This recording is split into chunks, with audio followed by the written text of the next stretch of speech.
Job, 31. kapitola. Vyčitujte, čoho sa chránil a čo dobrého konal. Učinil som zmluvu so svojimi očima. A čo by som mal hľadieť na pannu? A jaký je podiel od Boha z hora? Alebo jaké dedičstvo od Všemohúceho z výsosti? Či nie je zahynutie nešľachetnému a pomsta činiteľom neprávosti? Či ona zda nevidí mojich ciest a počíta všetky moje kroky? Jestli som chodil s márnosťou a jestli moja noha spiechala guľsti, nech ma odváži na váhe spravedlivosti. A tak nech pozná Bôh moju bezúhonnosť. Jestli sa môj krok odchýlil z cesty a moje srdce odišlo za mojimi očima, a jestli lpí na mojich rukách nejaká škvrna, vtedy nech sejem a iný nech je, a moje potomstvo nech je vykorenené.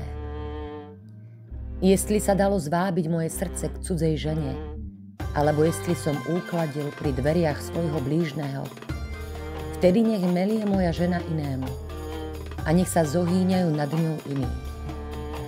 Lebo je to mrzkosť a je to neprávosť pred sudcov. Lebo je to oheň, ktorý žerie až do zahynutia a vykorenil by všetku moju úrodu. Keby som bol opovrhol súdom svojho sluhu alebo svojej dievky, keď sa pravotili so mnou, čo by som bol urobil, keby bol povstal silný Bôh a keby to bol vyhľadával, čo by som mu bol odpovedal? Či azda ten, ktorý mňa učinil v živote matky, neučinil i jeho? A či nás oboch neutvoril jeden a ten istý v lone matky?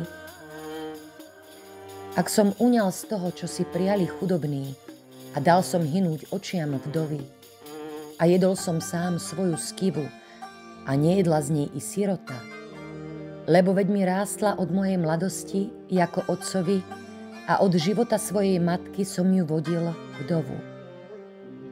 Ak som videl hynúceho bez rúcha a díval som sa na toho, kto nemal čím sa odiať, na chudobného, ak mi nedobrorečili jeho bedrá a nehrial sa zo strihu mojich oviec, ak som sa zahnal svojou rukou na sirotu, pretože som videl v bráne svoju pomoc, nech odpadne moje plece od svojho väzu a moje rameno nech sa vylomí zo svojho klbu. Lebo išiel na mňa strach pred skázou silného Boha a pre jeho velebnosť nemohol som vykonať takú vec. Ak som položil zlato za svoju nádej a povedal som čistému zlatu moje dúfanie. Ak som sa radoval tomu, že mám veľa majetku a že moja ruka získala tak mnoho. Ak som hľadel na svetlo slnka, že svieti, a na mesiac, ako ta ide spanile, a moje srdce sa dalo tajne zviesť a moja ruka im posielala bosky mojich úst, aj to by bola bývala neprávosť pred sudcu, lebo tak by som bol zaprel silného Boha hore. Ak som sa radoval záhube svojho nenávistníka a bol som vzrušený radosťou, že ho stihlo zlé, ale nedal som hrešiť svojim ústam, kliatbou žiadať jeho dušu. Ak nehovorili ľudia môjho stánu, kde kto je vraj, kto by sa nebol najedol jeho mesa. Po hostiny nenocoval vonku, svoje dvere som otváral pocestnému.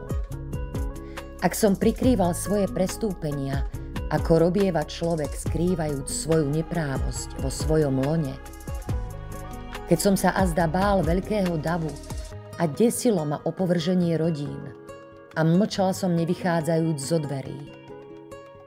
Oj, aby som mal toho, kto by ma vypočul. Tuhľa je moje znamenie. Nech mi odpovie Všemohúci. A písmo, aby som mal, ktoré napísal môj protivník. Áno, vzal by som ho na svoje plece a ovinul by som ho sťa korunu. Oznámim mu počet svojich krokov a priblížim sa mu ako knieža. Ak volá proti mne moja zem a spolu plačú jej brázdy, Ak som jedol jej úrodu bez peňazí a pre mňa musela vzdychať duša jej držiteľov. Miesto pšenice nech vzíde trnie a miesto jačmeňa plevel. Dokončili sa slová Jobove.